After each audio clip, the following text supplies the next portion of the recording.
Ophelia's POV. I miss you, Liam. Bulalas ko na makita kong kapatid kong si Liam. Gusto ko siyang lapitan para yakapin pero hindi ko magawa. Naglalakad na ito palayo sa kinaroroonan ko. Pinunasan ko luha ko at mabilis na bumalik sa asawa ko. Kailangan kong pigilan ang sarili ko dahil hindi na akong dating Ophelia na malayang gawin ang lahat ng gusto niya. Are you okay, love? Tanong sa akin ni Andrew. I'm okay, love. Marami pa ba ang kulang? Tanong ko sa kanya. Kaunti na lang. You can sit here at hintayin mo na lang kami. Malumanin na saad sa akin ng asawa ko. Love, okay lang ako. Saad ko sa kanya. Okay, love. Malambing na sabi niya, tinawakan ng kamay ko para mag-ikot na ulit kami at bilhin ang lahat ng kailangan ng anak namin.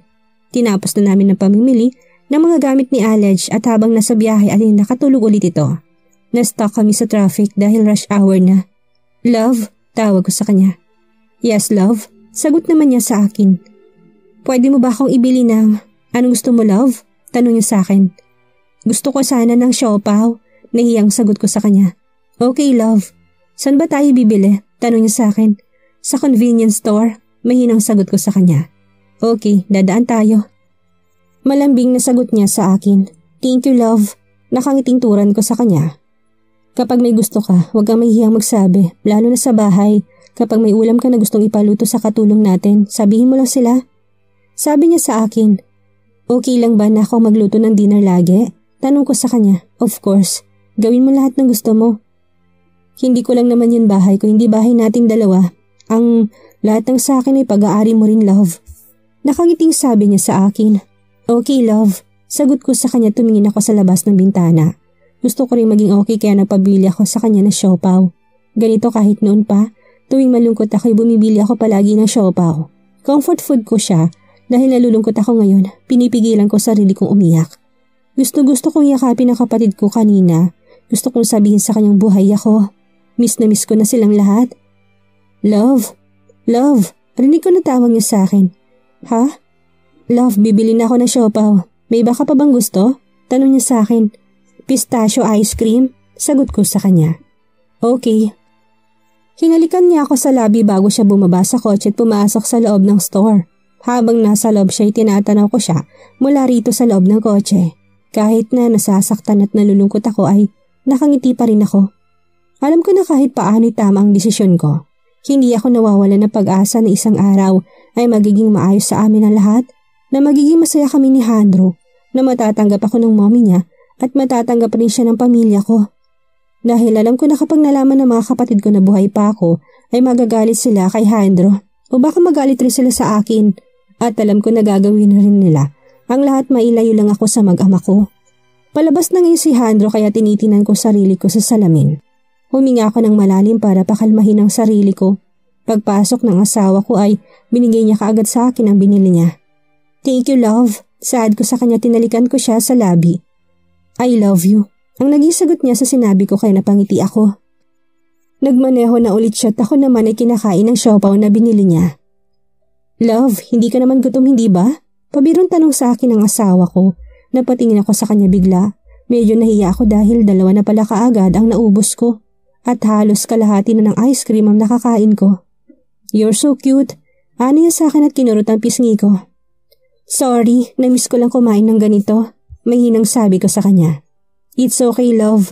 I'm just teasing you. Nakangiting sabi niya sa akin at tinalikan niyang likod ng palad ko. Ngumiti na lang ako at pinagpatuloy ang kinakain ko. Gusto mo ba? Tanong ko sa kanya. No, love, I'm good. Sagot niya sa akin. Nang maubos kong 4 na pirasong siopaw ay tumigil na ako. Sakto rin na malapit na kami sa bahay. Tinulungan kami ng guard na buhati ng mga pinamili namin. Inakit naman ni Andrew si Alej sa taas at ako naman ay dumaan muna sa kusina para kumuha ng gatas. Gusto ko makatulog kaagad kaya nagtimpla ako. Pagkatapos kong ubusin ng isang basong gatas ay umakyat na rin ako. Naglinis muna ako ng katawan bago humiga sa kama namin. Nagtataka ako dahil hindi pa pumasok si Andrew. Bumangon ako para puntahan siya sa kabilang silid pero nang buksan kong pinto'y bumungad siya sa harapan ko. Pupuntahan sana kita, nakangiting sabi ko sa kanya. Sorry, medyo natagalan ako, sabi niya sa akin. It's okay, love. Sagot ko sa kanya at naglakad pabalik sa kama namin. Sumampa na ako sa kama namin at pumasok naman sa loob ng banyo si Andrew. Ako naman ay kinuha ang phone na binigay niya sa akin. Gumawa ako ng bagong social media account dahil hindi ko na pwedeng gamitin ang dati kong account. Wala sa sarili na sinilip kong account ng mga kapatid ko at hindi ko na napigilan ng mga luha ko nang mabasa ko mga post nila tungkol sa akin. Mula nung nalaman nila na namatay ako hanggang nung nakaraan na birthday ko, ramdam kong pangungulila nila sa akin. Ngayon ko nalaman na maraming nagmamahal sa akin. Lalo na 3 kong kapatid. Hindi sila vocal na mga tao pero they made an effort para mag-post ng ganito. I'm sorry love, biglang sabi ni Handro. Hindi ko man lang namalayan na nakalabas na pala siya sa banyo. Tumingin ako sa kanya na basang-basa ang mukha ko ng luha ko. Hindi ko na kayang tago pa ito sa kanya dahil talagang nangungulila ako. Don't sorry kasi choice ko naman to eh. Nakita ko si Liam kanina at gusto ko siyang yakapin pero pinigilan ko sarili ko kasi mas pinipili kita love. Alam ko na hindi lang si Liam ang makikita ko sa pagbabalik ko dito. Alam ko na darating ang araw na magkikita kami ni Mommy. Umiiyak na sabi ko sa kanya. I'm sorry love, but always remember that you can leave anytime you want. At kung gusto mong bumalik sa kanila, ay pwede kang umalis. Sabi niya sa akin. Kapag bumalik ako sa kanila, hindi ko na kayo makakasama at hindi ko na kaya yun. Pag-amin ko sa kanya.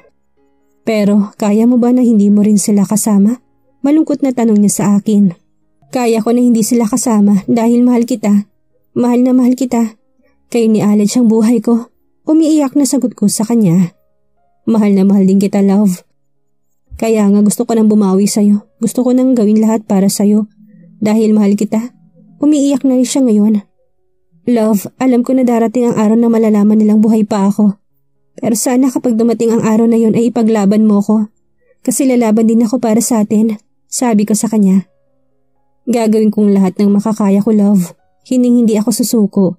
Aniya sa akin na tinalikan niya ako sa labi at buong puso ko naman itong tinugon. Ngayon ko napatunayan na hindi kayang labanan ng isipan kong puso ko dahil mas matimbang na ngayon ang pagmamahal ko kay Handro kaysa sa pamilya ko.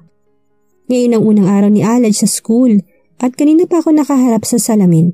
Pinagmamasdan ko ng mabuting sarili ko. Tulog pa ang asawa ko at maaga akong gumising. Nakaligo na rin ako at nakapagbihis na. Habang nakatingin ako sa sarili ko'y naalala ko nung bata pa ako. Nilagyan ako ni Tita Jolina ng prosthetic sa mukha para hindi ako makilala ng daddy ko. At ngayon ay gagawin ko rin ito.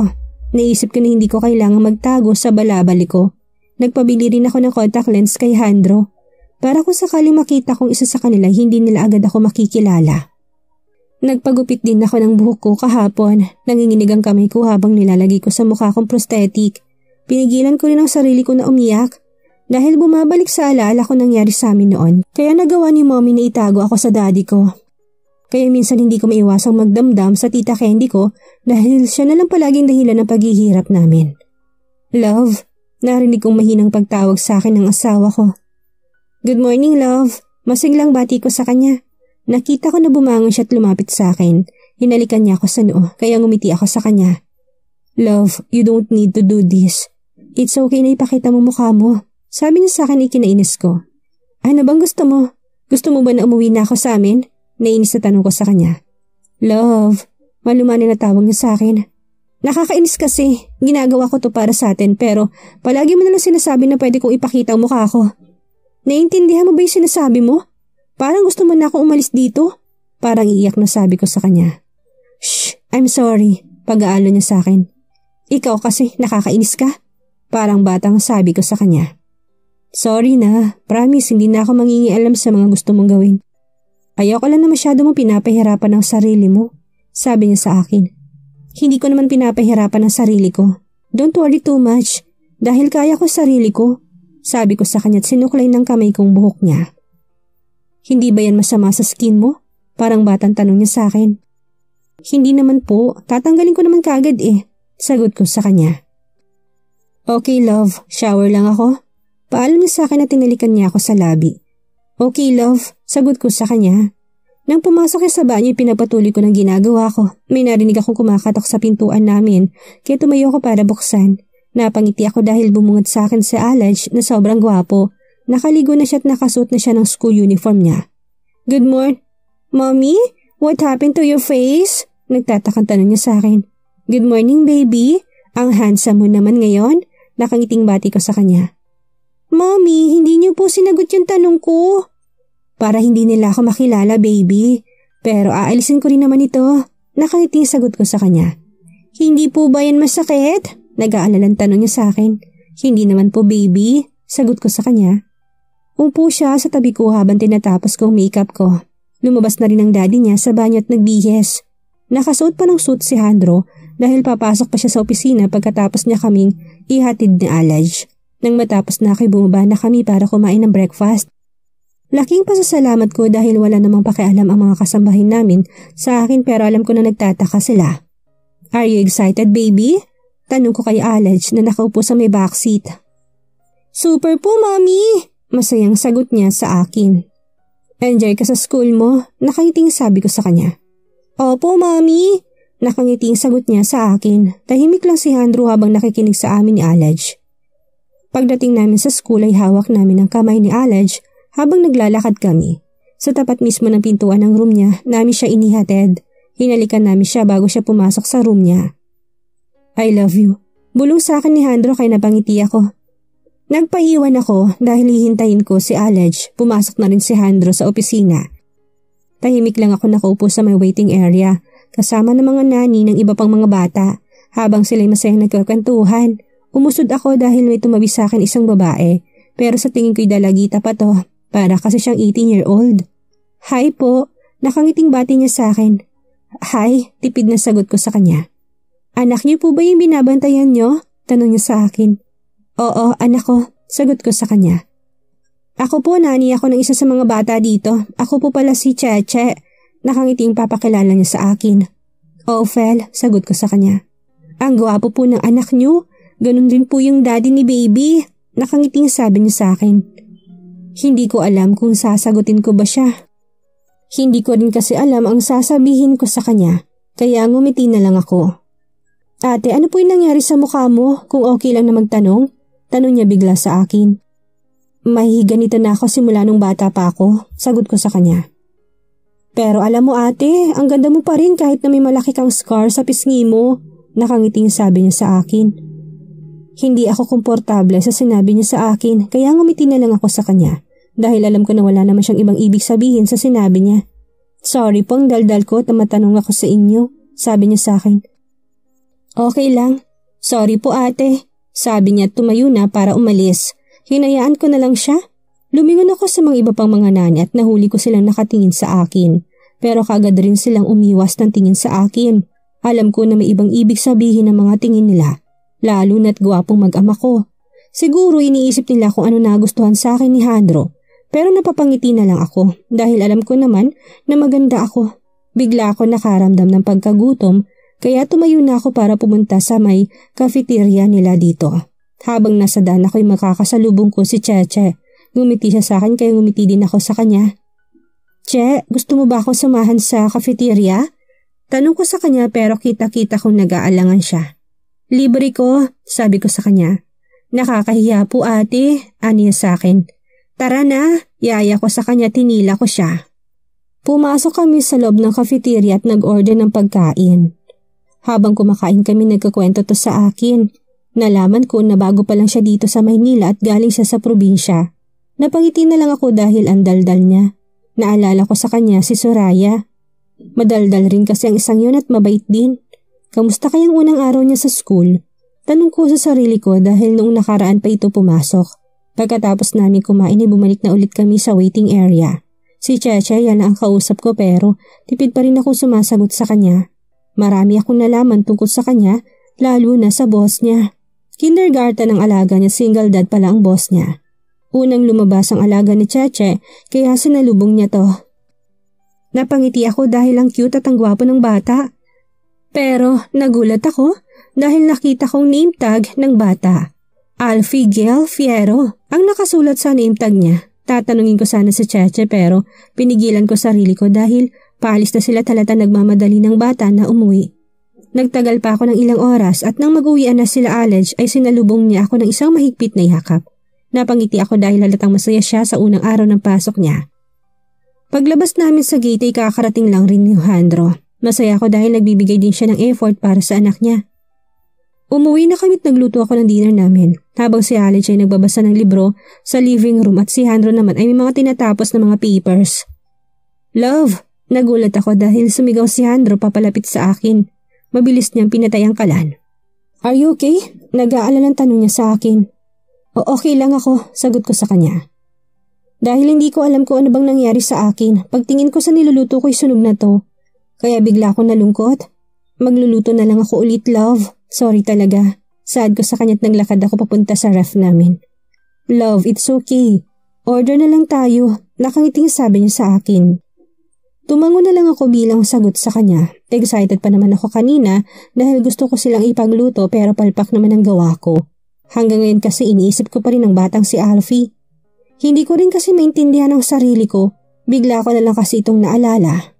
Tumigil ka, Ophelia. Hindi lang kayong fiyero sa Pilipinas. Saway ko sa sarili ko.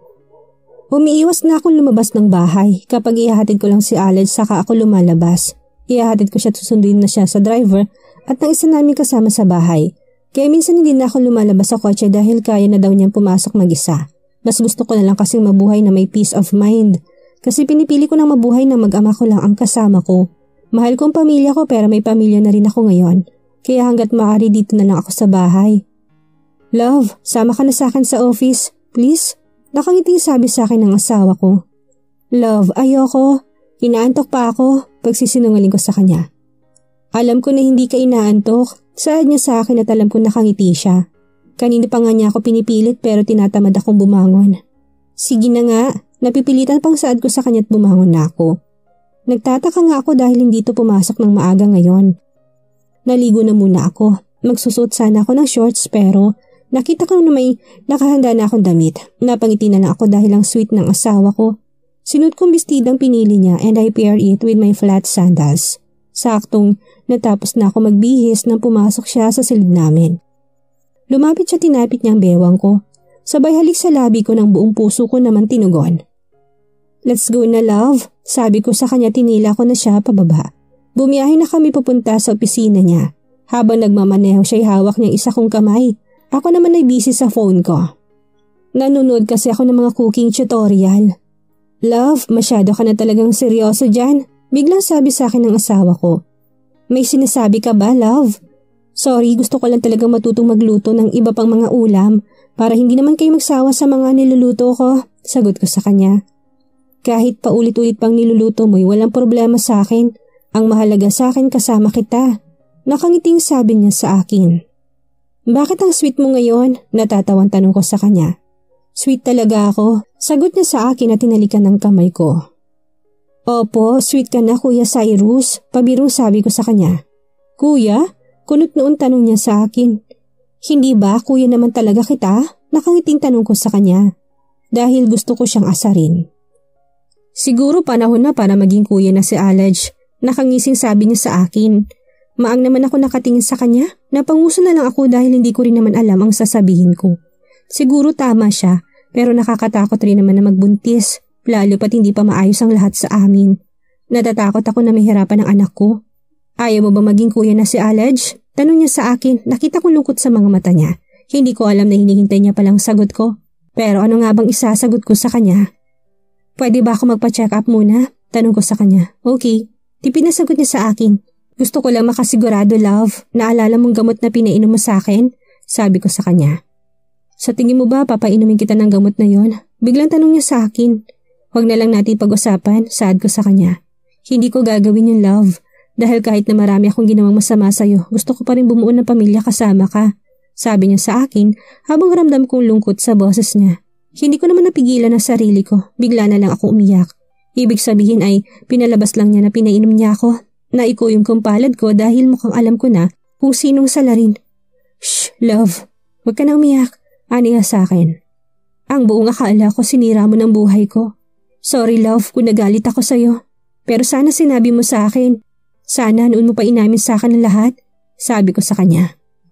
Kahit sabihin ko sa'yo, alam ko na hindi ka rin maniniwala sa akin dahil galit ka sa akin. Sagot naman niya sa akin. Tama ulit siya dahil galit na galit ako sa kanya noon. Hindi ko na malay nakarating na pala kami sa kumpanya niya. Pinunasan niya ang luha ko at ako naman ay pinapakalma kong sarili. Bumaba na kami sa kotse at dumiretso sa loob ng elevator. Pagpasok namin ay niyakap niya ako. Ako naman ay tumingala sa kanya. Ngumiti siya sa akin. Tumingkayad naman ako para abutin ang labi niya. Hindi ko alam pero gusto kong halikan ang malambot niyang labi.